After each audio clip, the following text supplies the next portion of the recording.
జ్ఞాపకం చేస్తున్నామని. నిర్గమాకాండము 3వ అధ్యాయము. నిర్గమాకాండం బైబిల్ ఉండేవాళ్ళు అందరూ కూడా చిన్న పిల్లలతో సహా చూడాలి. నిర్గమాకాండము 3వ అధ్యాయము 1 నుంచి 5 వచనాలు మనం చదువుతున్నాము. నిర్గమాకాండం 3వ అధ్యాయము 1 నుంచి 5 వచనాలు. మోషే మిద్యాను యాజకుడైన యిత్రో అను తన మామ మందను మేపుతూ ఆ మందను అరణ్యం అవతల తోడుకొని దేవుని పర్వతమైన హోరేబుకు వచ్చాడు. ఒక పొద మా నడిమిని అగ్ని జ్వాలలలో యెహోవా దూత అతనికి ప్రత్యక్షమైంది. అతడు చూసినప్పుడు అగ్ని వలన ఆ పొద మండుచున్నను, కానీ పొద కాలిపోలేదు. అప్పుడు మోషే, ఈ పొద ఎలా కాలిపోలేదో నేను ఆ దశకు వెళ్ళి ఈ గొప్ప వింత చూస్తున్నాను అనుకున్నాను. దాన్ని చూడటకు అతడు తన తట్టు ఒకట యెహోవా చూచెను. దేవుడు ఆ పొద నడుమ నుండి మోషే మోషే అని అతన్ని పిలిచాను. అందుకు అతడు చిత్తం ప్రభా అనను. అందుకైనా దగ్గరకు రావద్దు, నీ పాదముల నుండి నీ చెప్పులను విడువము, నీవు నిలిచి ఉన్న స్థలం పరిశుద్ధమని ప్రదేశమనను. ఇలా ఈ మాట మనం జ్ఞాపకం చేసుకుంటే ఇక్కడ ఇద్దరు మనం కనపడుతున్నాడు. ఒకరు మోషే కనపడుతున్నాడు, రెండవ ఆయన దేవుడు కనపడుతున్నాడు. ఎక్కడ జరిగింది ఈ సంఘటన? హోరేబు అనే పర్వతం. అది మనకు ఇక్కడ కాదు, కానీ మన దేశంలో లేదు, కానీ అది హోరేబు అంటే కొంతమంది సౌదీ అరేబియా అంటున్నారు. అక్కడ అది డెజర్ట్ ఏరియా, అంటే భయంకరమైనటువంటి ఒక ఎడారి ప్రాంతం. ఎందుకు వచ్చాడు అక్కడికి మోషే? ఇంతకుముందు ఎక్కడున్నాడు? ఐగుప్తులో ఉన్నాడు. ఐగుప్తులో ఉండి ఆయన ఇప్పుడు తన మామ యొక్క మంద ఇత్రో అనేటువంటి యాజకుడు, ఆ యాజకుడి మందను మేపడానికి వచ్చినాడు. కనుక అక్కడ మందను మేపుకుంటా పోతా ఉన్నాడు. కొన్ని పశువులు బహుశా హోరేబు అనే పర్వతం దగ్గర, దేవుడి పర్వతం అంటారు, ఆ హోరేబు పర్వతం పైకి వెళ్ళినప్పుడు పశువులను ఎత్తుకుంటా పైకి పోయినాడు. పర్వతం ఎక్కినప్పుడు అక్కడ ఒక వింత కనపడింది. ఆయన ఒక వింత కనపడింది. ఏమో వింత చూడండి. ఒక పొదను నడిమిని అగ్నిజ్వాలలో యెహోవా దూత అతనికి ప్రత్యక్షమైంది.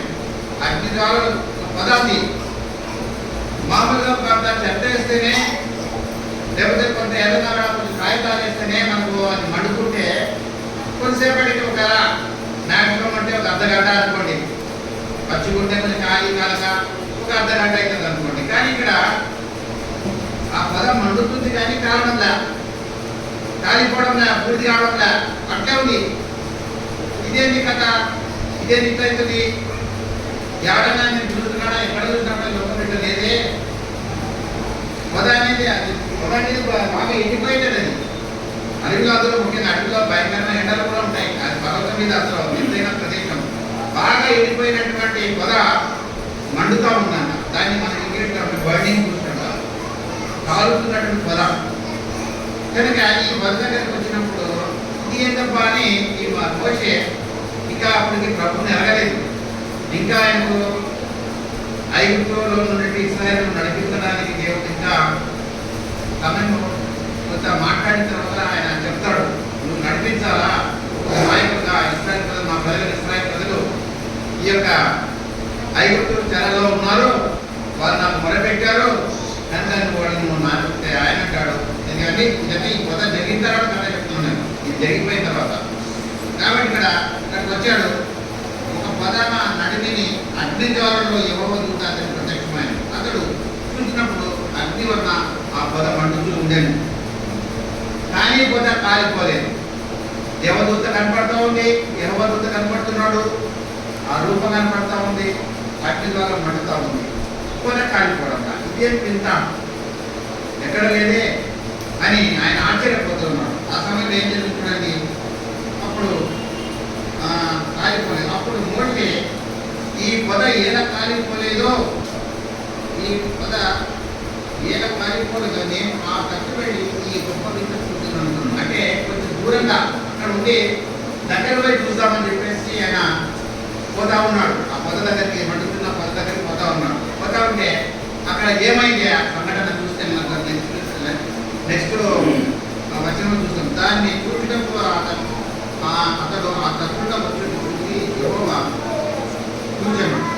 దేవుడు చూశాడు ఆ పొదలో ఉన్నటువంటి దేవుని యొక్క దూత, యెహోవా దూత అంటే ప్రభువైన యేసుక్రీస్తే మనం సాదృశ్యము చూసినాడు. చూసి దేవుడు ఆ పొద రంగు నుండి అప్పుడు మాటలు వినిపిస్తున్నాయి. ఇంకొకటి విచిత్రం, పొద పైన ఉంది, పొద ఇంటి బయట కాలుతా ఉంది, మండడమ్మ అది ఆరిపోవడం, పొద ఆగిపోతుంది. పైగా అక్కడి నుంచి ఒక స్వరం వినిపిస్తా ఉంది. ఏమని వినిపిస్తారు చూడండి, మోషే మోషే అని అతడు పిలిచాను. అందుకు అతడు చిత్తం ప్రభా అని చూడండి ఎంత ఇమీడియట్గా. ఎవరు పిలిచినాడు? మాస్టర్ పిలిచినాడా లేకపోతే మరి ఎవరు పిలిచినాడంటే ఈయనకు అప్పుడే రివల్యూషన్ వచ్చింది. ఈయన దేవుడే ఉంటాడు, నా ప్రజలైన ఇశ్రాయేలు వల్ల దేవుడిని గురించి చెప్తా ఉన్నారు. అబ్రహాం ఇస్సాకు యాకోబు ఇంకా రాలేదు, అప్పటికి అబ్రహాం ఇస్సాకు యాకోబు రాలేదు. కానీ అంతకుముందు ఆదాము సంతతి వాళ్ళంతా కూడా చెప్పుకుంటూ వచ్చినారు.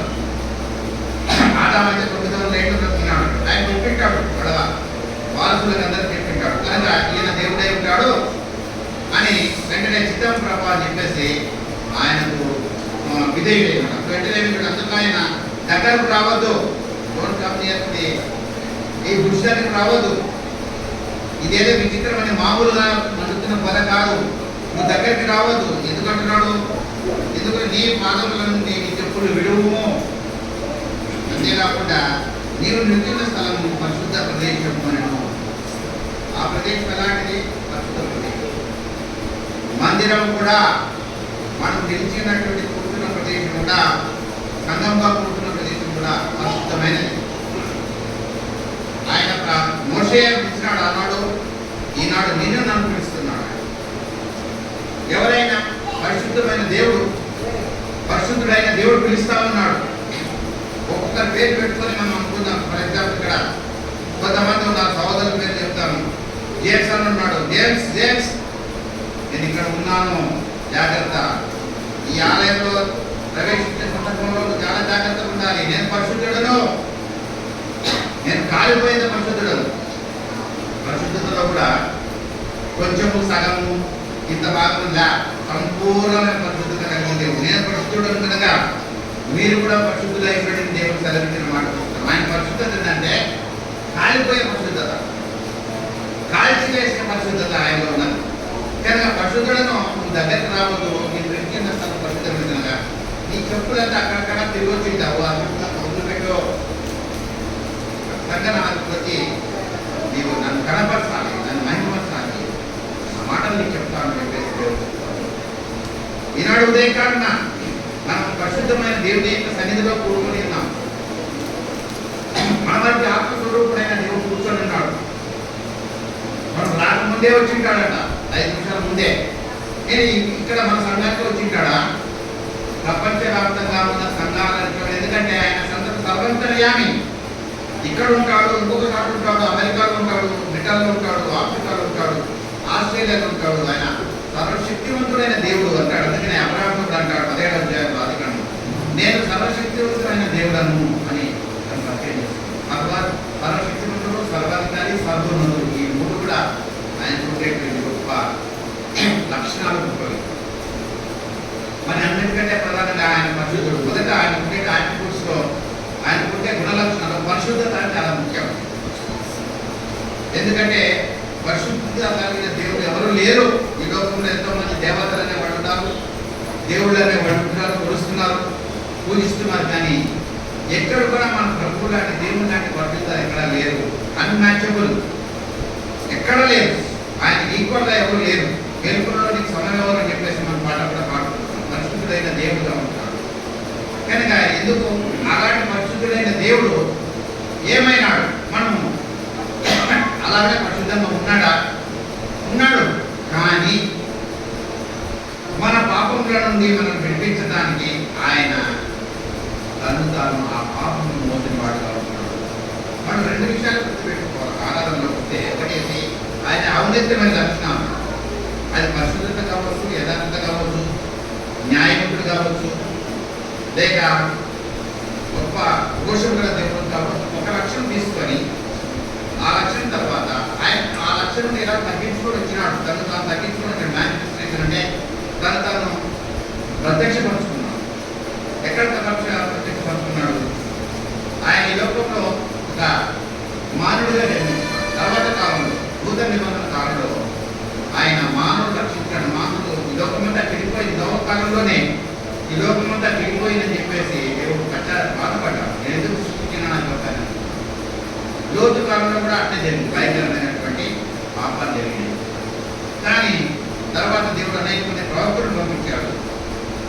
అయినా కూడా ఇతర పనులు వాళ్ళు ఒప్పుకోలేరు, దేవునికి లోపడరు. ఆ పరిశుద్ధ దేవునికి ఇవ్వాల్సినటువంటి ఆ యొక్క ఔన్నత్యాన్ని వాడు ఇవ్వలేరు. కానీ చాలా సంవత్సరాల తర్వాత మళ్ళా 340 గ్యాప్ వచ్చింది. కొత్త నిబంధనలు ప్రారంభమైనప్పుడు యేసు ప్రభు లోకానికి కాలం సంపూర్ణమైనప్పుడు దేవుడు తన కుమారుని లోకానికి ఒక శరీరాన్ని అమర్చి పంపిన వాడు అంటున్నాడు. వాస్తవానికి ప్రభు యేసు ప్రభు కూడా ఆత్మ.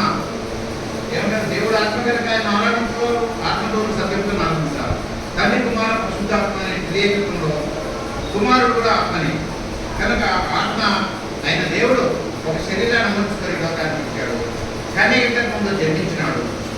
ఆయన కొత్త నిబంధన కాలంలో ప్రారంభంలో సువార్తలో మాట చూస్తాము. ఆయన జన్మించి ఆయన ఏం చేశాడు? 33 సంవత్సరాల ఎక్కువలో జీవించాడు. 30 సంవత్సరాలు తల్లిదండ్రులు విధేయత ఉన్నాడు. 23.5 సంవత్సరాలు తండ్రి కార్యం మీద ఆయన ఈ లోకంలో సువార్త ప్రకటించాడు. మానవుడికి కొంతమంది చెప్పాడు, స్వస్థతను ఇచ్చాడు. చివరికి తల్లి చిత్తాన్ని నెరవేర్చడానికి ఆయన సంసిద్ధుడై తన స్వకీయులైన యూదుల చేతనే ఆయన శిలువకు రోమా ప్రభుత్వాల చేత శిక్షించబడడానికి అప్పగించాడు. ఆయన అన్యాయం తీర్పు పొందినాడు. ఆయన భయంకరమైనటువంటి శిలువ వేదనలు అనుభవించినాడు. ఆ శిలువ వేదన ఎక్కడుందంటే యెషయా 53 చూస్తాం. ఇక్కడ చూసుకుంటే ఇప్పుడు మనం మొదట ఉన్నటువంటి ఆ పిక్చర్ ఏంటి? పరిశుద్ధుడైన దేవుడు, సమీపించరాని తేజస్సులో ఉన్న దేవుడు, అమరత్వంలో ఉన్నవాడు, రక్తవర్ణుడు, ధవలవర్ణుడు, 10,000 అధికాంక్షడని మనం పరమగీతం చూస్తున్నాం. అలాంటి దేవుడు ప్రేమైపోయినప్పుడు 53వ అధ్యాయంలో మనం అదృశ్యంగా చూడాలి. అది మన శిలువ. ఎందుకంటే మనం ఈరోజు మనం చూస్తున్నాం, ఈరోజు మనం దేవుని యొక్క సన్నిధిలో ఉన్నాం కనుక ఏం చేయాలంటే ఆ దేవుడిని మనం గనపరచాలా, మన మనసు నిండా ఆయన ఆరాధించాలి కనుక ఆరాధన భావం ఎలా వస్తుందంటే ఆయన తన ఔన్నత్యాన్ని వదులుకొని, తనకు ఉండేటువంటి మహత్యాన్ని వదులుకొని, తన మహిమను వదులుకొని ఆయన లోకానికి వ్యక్తులుగా దాసుడిగా ఆయన లోకానికి జన్మించిన వాడు. అందువల్ల చూడండి 53వ అధ్యాయంలో మనం ఆ శిలువను చూస్తాం. ఆ ఔన్నత్యాన్ని చూసాము. ఆ పొదలో మండుతున్న పొదలో ఆయన ఔన్నత్యాన్ని, ఆయన యొక్క మహోన్నతమైన స్థితిని, ఆయన పరిశుద్ధతను చూసాము. ఇప్పుడు ఆయన యొక్క దీనస్థితి చూస్తాం. ఆ దీనస్థితి ఎలా ఉందంటే చూడండి, ఇక్కడ ఈ వచనాలన్నింటిలో కూడా 55 నుంచి ప్రారంభిస్తుంది. చూస్తే మన అతిక్రమను బట్టి అతడు గాయపరచబడేను, మన దోషులను బట్టి నలగొట్టబడేను, మన సమాధానమైన శిలువ శిక్ష అతని మీద పడెను, అతడు పొందిన దెబ్బల చేత మనకు స్వస్థత కలుగుతున్నది. మనమందరం గొర్రెల వలె ద్రోహతను పొంది మనలో ప్రతి వాడును తన ఇష్టమైన ద్రోహం కలిగాను. యెహోవా మన అందరి దోషము అతని మీద మోపెను, అతడు దౌర్జన్యం నందెను, బాధించబడెను, అతడు నోరు తెరవలేదు. బతుకు దేవుడు గొర్రెలను గొర్రెలేవు, దుఃఖతను మానిస్తాయి. అతడు గొర్రెలు మౌనంగా ఉన్నట్లు అతడు నోరు ఉన్నది. అక్కడ చూస్తే ఎలా ఉన్నాడు? మోషే కనిపినటువంటి స్త్రీలు ఎలా ఉందంటే మండుతున్న పొదలో ఆయన కనపడుతున్నాడు. ఇక్కడ చూస్తే ఎలా ఉన్నాడు? మనుషుల చేత బాధించబడుతుంది. రావద్దు, నా దగ్గరికి వస్తే నువ్వు మరణిస్తావు, నన్ను చూడాలని అంటాడు మోషే. నువ్వు చూడలేవు, నా మొత్తం చూస్తే కనుక చచ్చిపోతావు అక్కడే. కనుక నేను పండుగ ముందు నేను దాటిపోతాను, చూడు నా వెనక భాగం చూడన్నాడు. అంత గొప్ప దేవుడు ఇప్పుడు ఏమైనా చూడండి, 53వ అధ్యాయంలో తగ్గిపోయినాడు. తను తాను వ్యక్తులుగా చేసుకున్నాడు, తను దాసుడుగా చేసుకున్నాడు. చూడని అన్నది వెళ్తాను. తర్వాత బాధించబడిన వాళ్ళు ఏ దేవుడు కూడా చేయలేనటువంటి సాక్రిఫైస్ ఆయన చేసిన వాడు. బాధపడుతున్నాడు ఆయన. ఆ కాళ్ళలో అంటే చేతుల్లో మేకులు, 2 మేకులు, కాళ్ళకు 2 కలిపి కాళ్ళ మీద కాంక్రీట్ మేకులు ఇచ్చినారు. అవి ఎంతంటే చిన్నవేకుండా కాదు, అవి దిగాటప్పుడు ఎంత బట్టలు చిందించుకుంటే ఒకసారి ఆలోచిస్తున్నాం. చిన్న నేల తగ్గితేనే మనం తట్టుకోలేమే. మన గొప్ప దేవుడు, మన ప్రేమ మన కొరకు ఎందుకంటే అంత ప్రేమ కురిపించాడంటే, మనం అలాగా ఆయన రక్తం చేత కడగపడకపోతే, ఆయన యొక్క దేవుడిలో మనం పాల్గొనకపోతే మనకు మరణ శిక్ష ఉంది. అందుకని రాజాలు ఏసు రక్తం ప్రతి పాపం నుండి మనం పవిత్రంగా చేయాలి. మనం చేసినటువంటి ఈ పాపాలు, ఈ శరీరంలో చేసినటువంటి పాపాలు శిక్ష మనకు రావాలా, దేవుని దగ్గర రావాలా, ఆయన జడ్జిమెంట్లో రావాలి. కానీ ఆ జడ్జిమెంట్ దేవుడు తన కుమారుడి మీద మోస్తున్నాడు. తగ్గించుకో, నువ్వు తగ్గించుకో, మానవులందరూ చెడిపోతున్నారు, మానవులందరూ నాశనం పోతారు, కానీ నువ్వు వెళ్ళి కార్యం చేసి రావాలి. తండ్రి ప్రేమ, కుమారుని కృప, పరిశుద్ధాత్మ సహవాసం ఈ చిత్రంలో ముగ్గురుగా వివిధ రకాలుగా పనిచేశారు. కానీ అందరూ మళ్ళీ ఒకటి అర్థం అర్థం చేసుకోవాలంటే కొంత అది చాలా సబ్జెక్టు, అది డిఫరెంట్. వచ్చినాడు మానవుల చేత బాధించబడతారు, సత్యుల చేతనే నీ రక్తం మా మీద మా పిల్లల మీద ఉండాలి.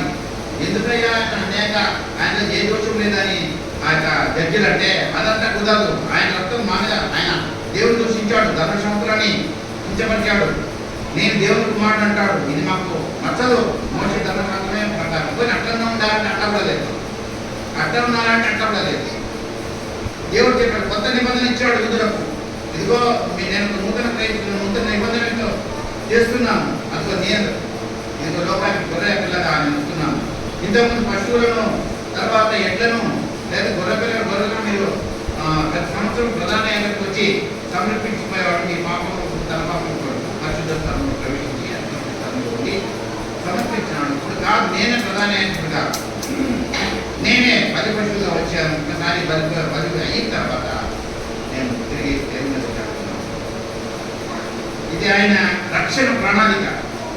కనుక పిల్లల మనం ఈ ఉదయకాలం మనం ప్రపంచంలో ఉన్న అనేక ప్రాంతాల్లో జరుగుతున్నటువంటి ఆరాధన కార్యక్రమం ఉండగా ప్రతి ఒక్కరు కూడా దేవుని ఆలోచించుకునేలా మనం కూడా చిన్న మందిగా చేరుకున్న వారమై ఈ ఆరాధనలో పాల్గొన్నప్పుడు మనం దేవుడిస్తున్నటువంటి ఇక దైవ వాక్కులు ఏమనగా, మండుతున్న పదగా ఉన్నటువంటి ప్రభువు ఒక దీనుడిగా, దాసుడిగా తను తాను సెలవుగా అర్పించుకొని ప్రజలుగా అర్పించుకున్న వాడుగా ఉంటున్నాడు.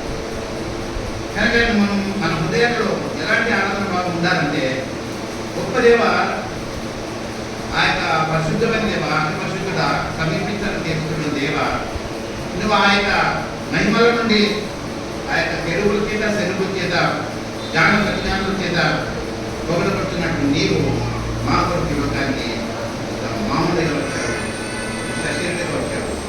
ఇక్కడ నువ్వు కొంచెం గాయం చేత, నువ్వు పొందినటువంటి ఆ యొక్క శ్రమల చేత మాకు విడుదల కలిగిందని భావంలో ఆరాధించాలి.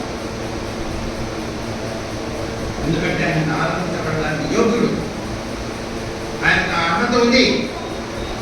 అందరినీ మన మామూలు మనుషులు చీఫ్ కానీ ప్రైమ్ మినిస్టర్ కానీ పొడుగుతుంటారు. అది కాదు మానవులు కానీ పొగడాడుతుంది. ఆ దేవుడు తన మనసు చేసినటువంటి ఆయన బలియాగన కొరకు మన పాపను విడిపించడానికి ఆయన పొందిన గాయం నిమిత్తమై, ఆయన పొందిన బాధ నిమిత్తమై ఆయన